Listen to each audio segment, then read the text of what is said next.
राजस्थान सरकार ने अपना बजट पेश कर दिया है।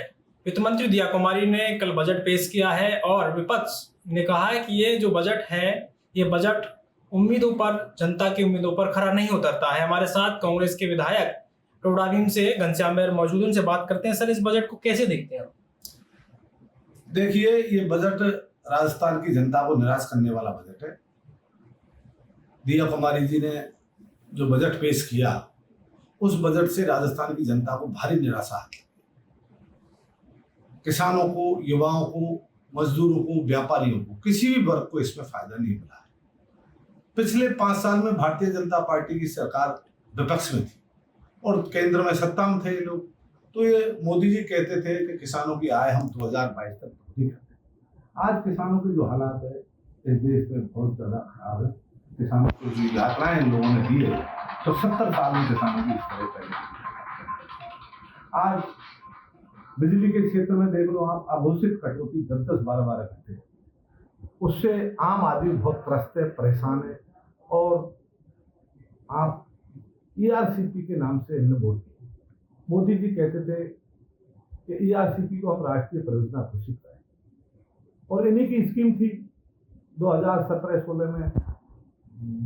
वसुंधरा जी के टाइम पे ये DPR तैयार, मैं उस वक्त भी विधायक था, तो बड़ा ढोल पीटा इन लोगों ने। ये बड़ी योजना है और इस योजना से राजस्थान के 13 जिलों को बड़ा, ये पूर्वी राजस्थान की योजना थी जहाँ से मुख्यमंत्री खुद आते हैं। लेकिन अभी जो बजट उन्होंने पेश किया है, तो पूर्वी राजस्थान के लोगों को भारी उम्मीद थी, आपको भी उम्मीद थी कि कुछ अच्छा मिलेगा। हाँ। तो क्या रहा पूरे बजट में?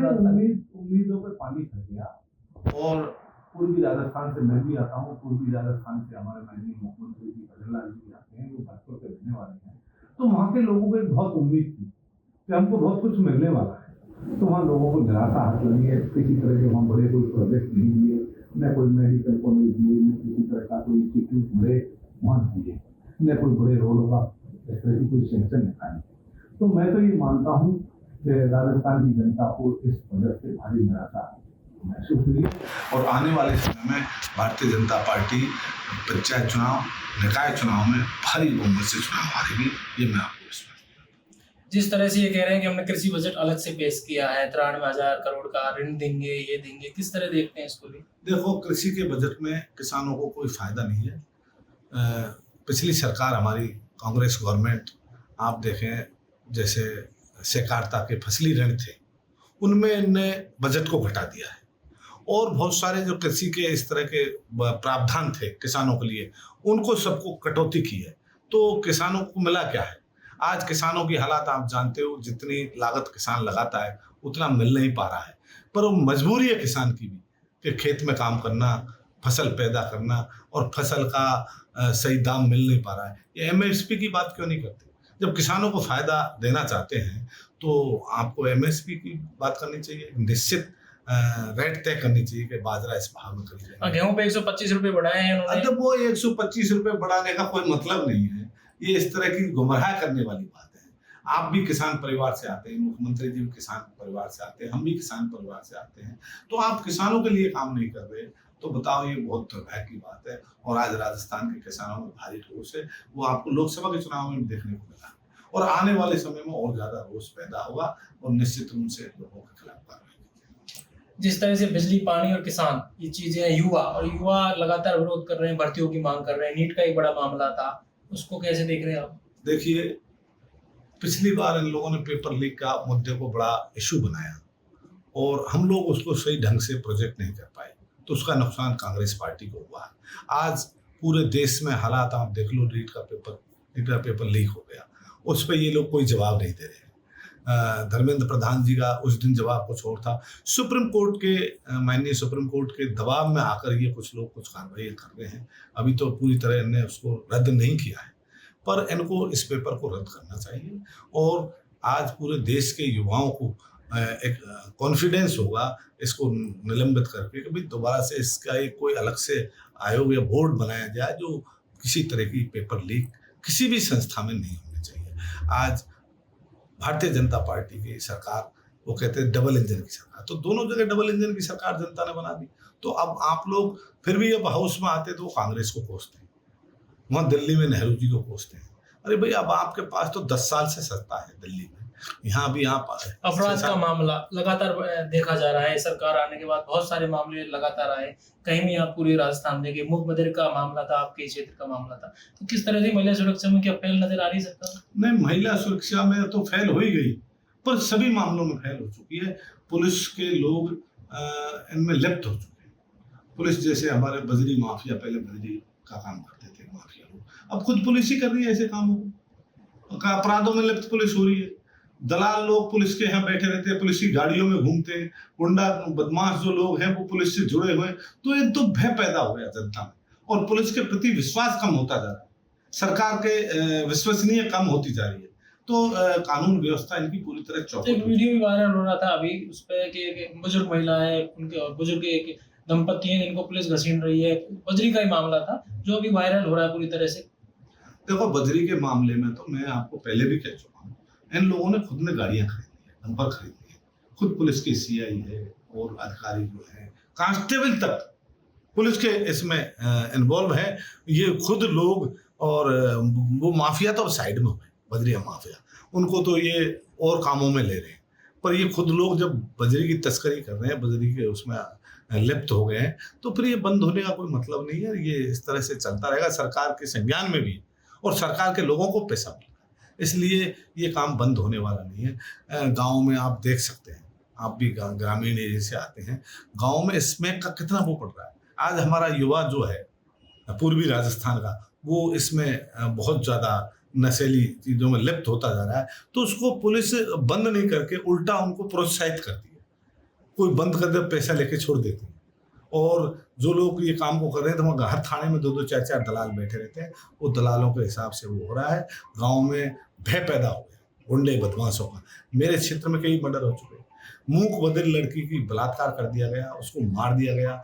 पुलिस के 3-4 बार बयान आए, 4 बार अलग अलग बयान आए। एक बार उन्होंने कहा पेट्रोल से जला के मारा, दोबारा बयान आया वो तेजाब से मारा, तीसरी बार आईजी का बयान आया कि वो तो जहर देके उसको जहर पिला दिया गया, उससे मर गई। अरे भाई, आप बार बार बयान चेंज कर रहे हैं, और प्रभावशाली लोगों के, राजनीतिक प्रभावशाली लोगों के दबाव में आकर और उनको परिवार को ही आप मुलजिम बना रहे हैं। वो लोग कितने दिनों से आंदोलन कर रहे हैं, हम लोग कई बार धरने आंदोलन किए हैं, कोई सुनने वाला नहीं है। इन लोगों की विचारधारा ST SC के, OBC के, गरीब लोगों के खिलाफ है। इनकी विचारधारा अंबानी अडानियों के लिए है, इनकी विजन उनको आगे बढ़ाने का काम करना चाहते हैं। तो इसलिए मेरा तो आप लोगों के माध्यम से निवेदन है, राजस्थान की जनता जिस तरह का अब तो भोग रही 5-6 महीने में, चाहे बिजली का मामला ले लो, चाहे पानी का ले लो, चाहे चिकित्सा का ले लो, हर क्षेत्र में इनकी व्यवस्था फेल हो। जिस तरह से पूरे राजस्थान में पहले आपकी सरकार थी तो कई मंत्री थे, लेकिन इस बार मंत्री थे करोड़लाल मीणा, उन्होंने भी इस्तीफा दे दिया। बन नहीं रही है सरकार की आपस में, क्योंकि गोविंद सिंह डोटाप के अध्यक्ष लोग कहते हैं कि पर्ची वाली सरकार है। ये तो वहां से जो होता है ऊपर से वही होता है। देखिए, सच्चाई क्या है ये तो मुझे पता नहीं है, पर आज लोगों में एक चर्चा है राजस्थान में कि ब्यूरोक्रेट से इनके फोन नहीं उठाते, मिनिस्टरों के, चीफ सेक्रेटरी फोन नहीं उठाते, मिनिस्टरों के फोन नहीं उठाते, CM के फोन नहीं उठाते। इस तरह की एक आम चर्चा रूमर है। और पहली बार भजन लाल जी विधायक बने, पहली बार उनको CM बना दिया। जैसे किरोड़ी लाल जी वो डिजर्व करते, CM का डिजर्व करते, और भी सीनियर उनकी पार्टी में हो सकते हैं, पर ऐसे लोगों को नकार दिया गया और भजन लाल जी को CM बनाया। तो फिर भी हमने तो खुशी जाए कि भाई हमारे पूर्वी राजस्थान का है, भरतपुर का है, हमारे क्षेत्र के लिए कुछ करेगा। पर उनके हाथ में शायद कुछ है, ये सब काम दिल्ली से तय होता है, और दिल्ली के लोग वहां से सारे काम तय करते हैं, वो क्या होना है क्या नहीं होना है। स्कूलों की हालात देख लो, शिक्षा के हालात देख लो, चिकित्सा के हालात देख लो। तो ये लोग चाहते नहीं कि भाई गरीब लोगों के बच्चे पढ़े, और वो पढ़ेगा तो आगे बढ़ेगा। तो इनका दिशा अलग है। मैं कहना नहीं चाहूंगा कुछ बातें, तो इसलिए जो काम पैसा वहां खर्च नहीं होना चाहिए वहां लोग खर्च कर रहे हैं। पर्यटन की बात करते, उसकी पर्यटन की बात कर रहे करते हैं। अरे आपको खाने को दाने नहीं है और आप पर्यटन की बात कर रहे हो, पहनने को कपड़ा नहीं है, पीने को पानी नहीं है। 2027 की बात भी, अरे 2027 का 2047 की बात कर रहे हैं। तो अब झूठ बोलने वाले को और नीचे सोने वाले को सफाई नहीं बनता है। कौन रोक रहा है? ये 27 की करो, 47 की करो, 74 की करो, कौन रोक रहा है? कुछ भी करो, पर वहां जनता से तो जाके पूछो कि उनसे क्या बीत रही है। आप उनको बिजली इनके मंत्रियों के बयान के बारे में क्या कहेंगे? आदिवासियों के खिलाफ जो बयान दिया लगातार, देखो ये बहुत दुर्भाग्य की बात है। इस देश के आदिवासी मूल निवासी अनादिकाल से इस धरती पर रहने वाले आदिवासियों के लिए शिक्षा मंत्री जी कहते हैं कि इनकी डीएनए की जांच कराई जाए, इनका बाप। इससे बड़ी दुर्भाग्य की कोई बात नहीं हो सकती। जिस घर में मकान मालिक को किराएदार ललकार है, तो इससे बड़ी और दुर्भाग्य की बात क्या हो सकती है? मेरे को ऐसे लगता है मदन दिलावर जी का दिवालिया हो गया। उनको मेडिकल जांच करानी चाहिए, पागल अस्पताल में भर्ती करा देना चाहिए उनको, सरकार को उनसे मंत्री पद भी ले लेना चाहिए। उन्हें ऐसे लोग इस सरकार की क्या छवि बनती है? आदिवासियों से तो वैसे ही भारतीय जनता पार्टी के लोगों को नफरत है, और नफरत जब आदमी की नफरत होती है दिल में तो वो इस तरह की बात करता है। आदिवासियों को तो ये जब भी सत्ता में आते हैं तो यात्राएं देते हैं, परेशान करते हैं और उनके खिलाफ काम करते हैं। तो वो सब बातें, इनकी मन की जो आत्मा की बात है वो सामने निकल के आ गई। तो मैं आपके माध्यम से कहना चाहूंगा कि मदन दिलावर जी को आदिवासी समाज से क्षमा मांगनी चाहिए और भूल को सुधार करना। एक आखिरी सवाल ये है कि आप लोगों को भी उम्मीद थी, आपके क्षेत्र के भी लिए थी, तो क्या दोगलापन नजर आया इस बजट में कि कांग्रेस के विधायकों को तो मन से कुछ कम दिया हो और जो बीजेपी के जो विधायक हैं, जिनका मंत्री हैं, उनको ज्यादा दिया हो? देखो ये उनकी बात है। सरकार कांग्रेस की भी रही है, पिछले 5 साल तक हमारी सरकार थी, तो कहीं भी मेरे को तो ऐसे लगा नहीं भारतीय जनता पार्टी के जो विधायक थे कहीं किसी तरह का कोई भेदभाव नहीं। सड़क का हो, अस्पताल का हो, कॉलेज का हो। देखो किरण माहेश्वरी जी की जो तो उनके नाम से कॉलेज खोलती है गहलोत साहब ने। जहाँ भी इस तरह की कोई भेदभाव नहीं रहा। अच्छा, प्रतिपक्ष के नेता थे कटारिया साहब, तो वो बजट पढ़ रहे थे अशोक गहलोत साहब, तो उन्होंने कहा भाई विधायक को उसका पैसा कितना हो जाएगा, तो बात चली। तो कटारिया साहब कह देंगे वही कर देंगे, जबकि 2 करोड़ रुपए मिलते थे, उन्होंने कहा 5 करोड़ का कोई कल्पना नहीं कर सकता। 5 करोड़ रुपए एक सांसद को मिलता है, और प्रतिपक्ष के नेता के कहने पे ही 5 करोड़ रुपए। तो आज जनता ने उनको भी चुन के भेजा, हमको भेजा। पक्ष विपक्ष दोनों ही लोकतंत्र के एक सिक्के के 2 पहलू, और दोनों को ही अपनी बात रखनी चाहिए। और इन लोगों को, हम लोग जो कह रहे हैं उनको बुरा नहीं मानना चाहिए, ये सच्चाई है। विपक्ष की बातों को अगर मानकर सरकार चलेगी तो उससे सकारात्मक परिणाम आएंगे, जनता में भी अच्छा होगा। पर आज जो सत्ता में बैठे, सिवाय अब उनको सरकार में आने तो कांग्रेस की सरकार के खिलाफ बोलने के अलावा कोई काम नहीं। 5 साल में ये हो गया, वो हो गया। मोदी जी अभी भी नहीं भूल रहे, उनको 10-12 साल हो गए सत्ता में कि नेहरू जी का वो है, फलाने के। अरे इन बातों से क्या लेना देना? आप 10 साल। एक आखिरी सवाल ये और है कि जिलों का मामला है कि हम जिले, पिछली सरकार ने जिले बनाए, जिलों को रद्द भी करने की बात कह रहे हैं। कुछ लोग ऐसे हैं जो एक जिले में रहना चाहते हैं, दूसरे में नहीं जाना चाहते, तो कैसे? देखो, जिले बना दिए, बहुत अच्छी बात है और ये होना भी चाहिए। इससे हमारे राजस्थान का और ज़्यादा विकास होगा।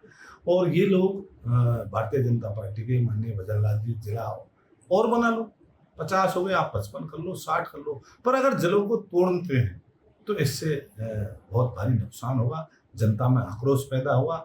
और हाँ, सीमांकन की जो बातें हैं, कुछ ग्राम पंचायतें आसपास के जिलों में इधर उधर लगना चाहती है, तो उसके हम सहमत हैं।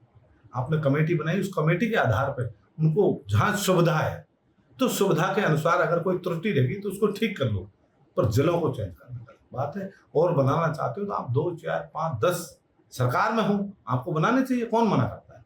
पर ये नहीं कि भाई आप जिले को खत्म करके दूसरे जिले को लाएंगे, इसके मैं पक्ष में नहीं हूँ और ये हम होने भी नहीं चाहिए। तो ये थे हमारे साथ कांग्रेस के विधायक टोडा भीम से घनश्याम महर, जिन्होंने इस बजट को लेकर कहा कि ये बजट पूरी तरह से फेल है। सरकार लोगों की उम्मीदों पर इस बजट को ला नहीं पाई, पेश नहीं कर पाई। जो चीज़ें होनी चाहिए थी, जो शिक्षा, चिकित्सा या बिजली, पानी और किसानों के लिए, वो हुआ नहीं है। और पूरे राजस्थान से मुख्यमंत्री आते हैं तो उनके लिए भी बड़ी घोषणा नजर इस बजट में नहीं आई है।